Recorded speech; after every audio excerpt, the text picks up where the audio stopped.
बनाते हैं हम सौंफ का शरबत। उसके लिए मैंने 2 बड़े चम्मच सौंफ लिए, 15-20 इसमें काली मिर्च लेंगे, थोड़ी इसमें हम गुलाब की पत्तियां डालेंगे सूखी हुई, 2 चम्मच इसमें हम खसखस डालेंगे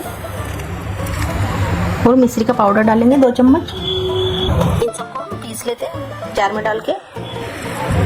इस तरह से पाउडर बनके तैयार हो जाएगा ये। इसको छान लेते हैं।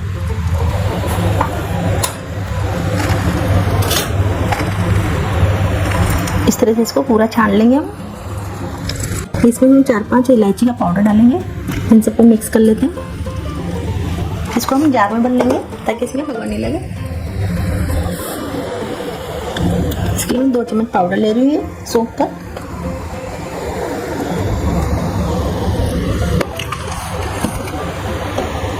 इसमें हम पानी डालेंगे